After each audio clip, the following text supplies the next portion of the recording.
Bonjour. Aujourd'hui, j'aimerais parler du paradoxe du changement. Pourquoi du paradoxe? Parce que j'observe, je vois, et on étudie en général, que l'humain, faisant partie de la nature, est fait pour changer, pour se transformer constamment. Tout en nous se transforme et change constamment. Nos cellules, notre corps, toute la matière que nous sommes se transforme constamment. Nous avons des cycles de vie au cours desquels nous sommes amenés à laisser aller ce qui ne nous sert plus, ce qui est mort en nous, pour renaître. Ce qui veut dire qu'il y a une matrice en nous qui nous permet de laisser aller le vieux, l'inutile, le toxique, les déchets, que ce soit mental ou physique, pour renaître en quelque sorte de nous-mêmes chaque fois dans une nouvelle forme, même si la matrice est toujours la même. Mais si nous nous observons dans nos comportements, dans notre vie, le paradoxe est dans le fait qu'il semble que nous reproduisons constamment la même vie, les mêmes choses, les mêmes émotions, les mêmes pensées, même quelquefois cela devient des obsessions. Il semble aussi que nous sommes comme attachés à notre douleur, à ce qui nous fait mal, même s'il y a un ultérieur paradoxe qui est celui du fait que souvent nous voudrions que cette douleur, ces émotions que nous n'aimons pas, ce qui ne nous plaît pas dans notre vie, soit en quelque sorte résolues par un acte divin miraculeux d'un coup. On en a tellement marre des fois qu'on voudrait vraiment que tout s'arrête, que tout change, mais on ne sait pas comment. Donc c'est paradoxal, on a une capacité de transformation, une capacité, on est programmé pour changer, mais en même temps, si on observe notre vie, il semble que nous reproduisons constamment les mêmes choses, nous n'arrivons pas à sortir en quelque sorte d'un tunnel, j'appellerais ça un tunnel, qui nous amène toujours à passer les mêmes journées, à faire les mêmes choses, à voir les mêmes personnes. Alors je me suis posé la question en tant aussi que coach, c'est-à-dire une personne qui sait qu'on peut créer des changements dans notre vie. Je me suis posé la question, mais de où ça vient? Pourquoi est-ce que l'humain peut changer, mais pourquoi est-ce que la majeure partie des gens subit la propre vie? Pourquoi est-ce que les personnes semblent être victimes d'elles-mêmes? Et une étude intéressante est celle des connexions qu'on a au niveau des neurones, au niveau du cerveau.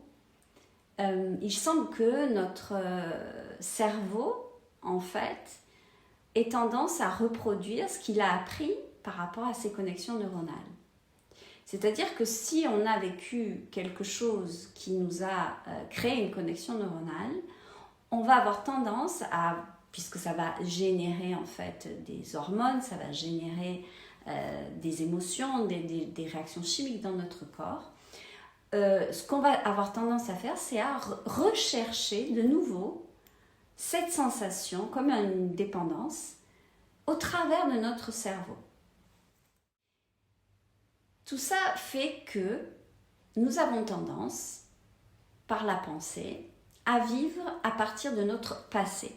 C'est-à-dire que de l'expérience apprise, tous les jours, nous reproduisons les mêmes choses. Et souvent, ce ne sont pas des situations et des émotions positives. C'est-à-dire que si on a répété en quelque sorte plusieurs fois une émotion en nous qui est, par exemple, je ne sais pas moi, l'angoisse, on va avoir tendance à régénérer au niveau de notre corps cette émotion et on va chercher à l'extérieur de nous des situations qui vont continuer à générer cette angoisse.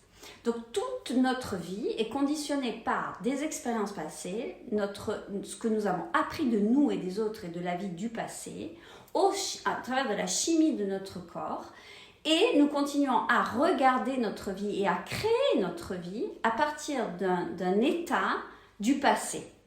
Donc il est évident qu'on va tout le temps reproduire la même chose et qu'on va tout le temps arriver au même résultat, puisque notre focus ne change pas, notre cerveau ne fonctionne plus de façon créative en quelque sorte. Tout ça, dans le temps, ça va générer beaucoup de stress. Ça va mettre notre corps en situation de stress continu.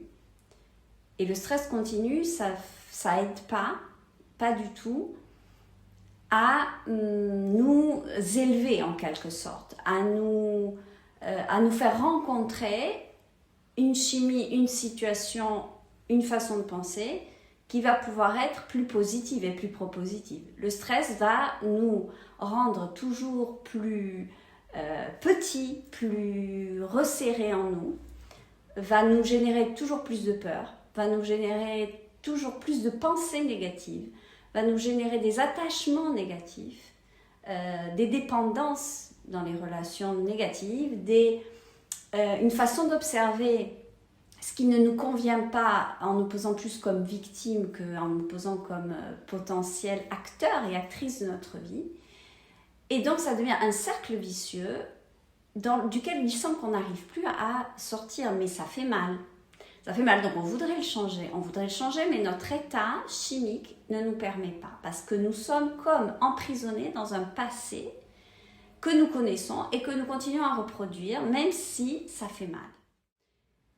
Donc en gros, on est capable de changer. On est capable de changer seulement si on arrive à changer notre façon, notre système, disons, d'observation, notre pensée et notre physique. Si on ne change pas là, dans la physiologie, il n'y aura rien qui se passera. C'est pour ça que, en gros, toutes les techniques de méditation, de visualisation, qui ont tout un effet sur les ondes cérébrales, en fait, et qui aident le système, tout notre système à se détendre et à devenir plus créatif. En gros, il y a des études qui sont faites sur l'élévation, on va dire, des fréquences qu'on émet, de l'énergie qu'on émet quand on est en méditation. Pourquoi ? Parce que quand on est en méditation, nous retournons dans le présent, où tout va bien en fait.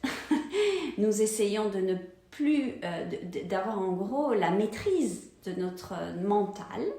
Et de là, nous pouvons générer de nouvelles émotions, une nouvelle vision et surtout, rester dans le présent ou aller chercher les situations du futur que nous aimerions créer dans notre vie. Le changement, nous n'arrivons pas à le créer tant que nous ne décidons pas de prendre en main notre système mental, physique. Tant que nous ne mettons pas une intention et tant que nous ne nous ouvrons pas à la possibilité de changer d'attitude, d'avoir des nouvelles habitudes, des rituels qui soient bénéfiques pour notre système neuronal, notre système émotionnel, notre système chimique, pour que nous puissions créer réellement un changement qui soit au service de notre bien.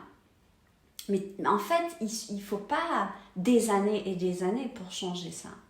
Moi, j'ai pu remarquer dans ma vie qu'à chaque fois que je me suis attachée à une identité souffrante que je connais, ben c'est sûr que ma vie a commencé un peu à se paralyser et à rester dans un état qui ne me plaisait pas.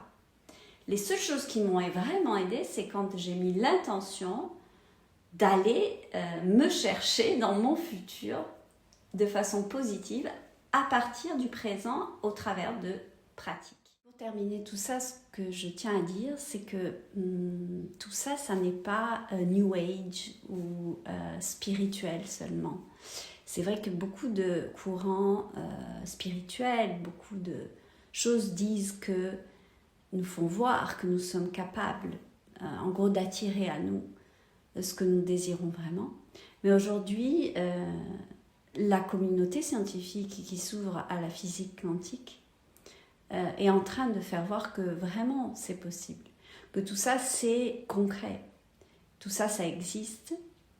Et donc ces techniques de visualisation, de méditation qui en gros élèvent notre énergie, notre vibration, a un effet sur notre chimie et a un effet sur ce que nous arrivons à concrétiser dans notre vie. Donc, ce que je vous invite à faire en général, c'est au moins d'essayer. Au moins d'essayer de quelque manière que ce soit quelque chose qui vous aide à réellement changer votre physiologie, votre état. Une méditation, du sport, des techniques de visualisation. Quelle que soit la technique, essayez. Durant le workshop Métamorphosie, on apprendra à le faire. Je vous attends.